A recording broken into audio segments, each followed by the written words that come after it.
Christian here from AndroidUnite.com with another review for your HTC One. This time I'm going to be showing you how to pair it with your Moga Pocket controller. This is the smaller size. They also make a Pro. But if you can remember a few months back, we showed you how to pair this with your emulator so you could play from all of the old school games. And now I'm going to show you how to pair it with the HTC One, which is undoubtedly the best gaming phone that I've experienced so far, and I'll tell you why. First and foremost is the 1.7 gigahertz quad-core processor.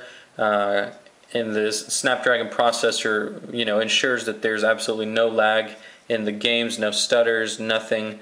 Awesome gaming machine. And secondly, are these dual front-facing speakers with built-in amplifiers that are stupid loud. They're ridiculously loud. And together they make for the perfect on-the-go gaming experience, and I'll show you how to pair this starting right now. So I'm going to go ahead and turn on the phone really quick and show you the app that you need to download. It's called Moga Pivot, as you can see here. I'm going to go ahead and get that started for you guys. It's going to want to turn on Bluetooth. Go ahead and accept, click yes. You will need Bluetooth on. And now it's asking you to switch on the Moga controller. So what I'm going to do now is just open up the kickstand on the case, set it aside. You're going to want to open up this little flap here. It's not really a flap. What it's intended to do is hold your phone in place, and it's spring-loaded, so it always retracts. And it holds up to a Note 2 size device. The Note 2 with, I would say, a thin case on it.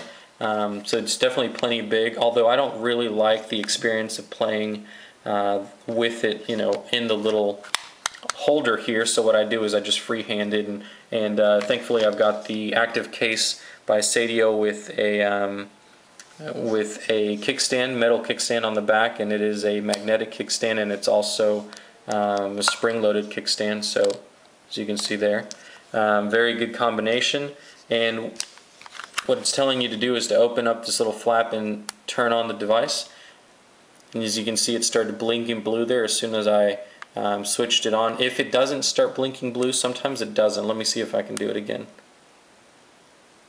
Well, for some reason it's working properly, but sometimes, every so often, it doesn't automatically do that. And all you have to do is press down the power A button and hold for about 3 to 5 seconds, and then it'll start blinking blue.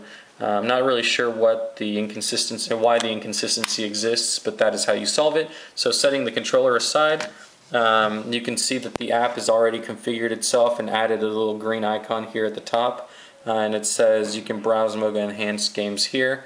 I've got a few games already downloaded that are compatible with this, and I'll show you here.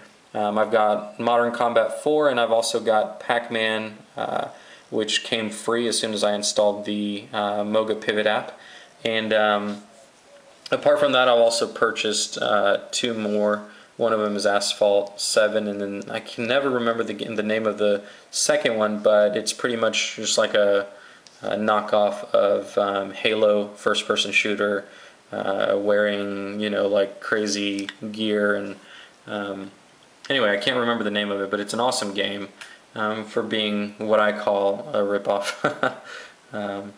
So anyway, I'm going to go ahead and click MC4, Modern Combat 4, and get this thing started now.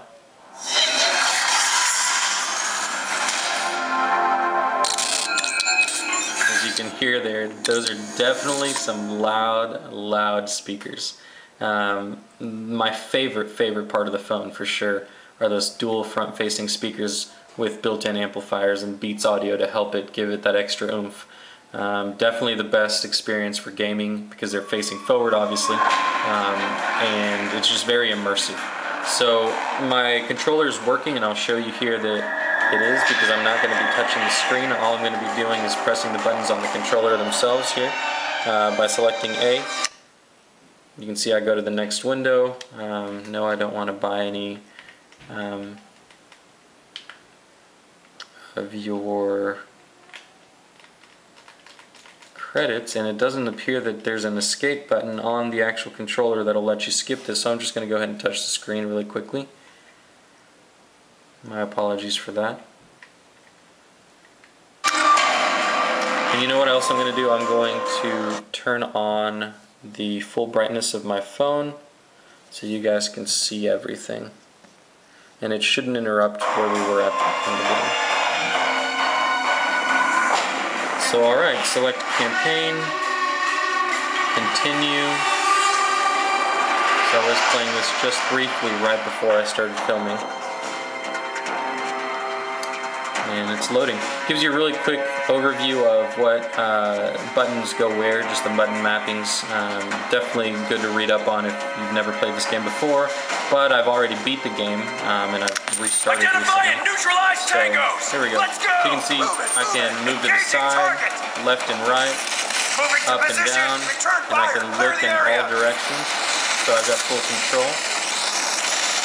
I also have the ability to run by double tapping really quick on the left toggle, zoom in and shoot,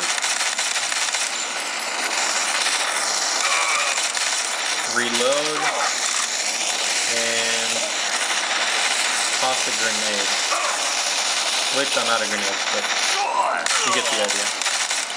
Everything is working properly, and the good thing about the Moga controllers is that it's compatible with most of the area secure. Most popular games out there. Everything from Gameloft to many other titles. Got this anti-air battery. Sorry the about U.S. the cussing. military doesn't have these. I got this one. Yeah. Anyway, I'll just show you some gameplay and shut up. So. Okay, they know we're here. Get ready. Taking fire.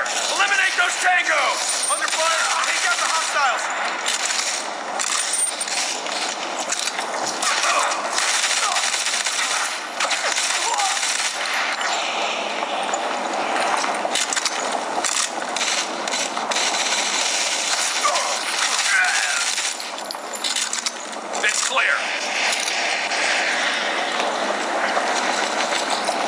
There's a checkpoint right up ahead, so I'll stop it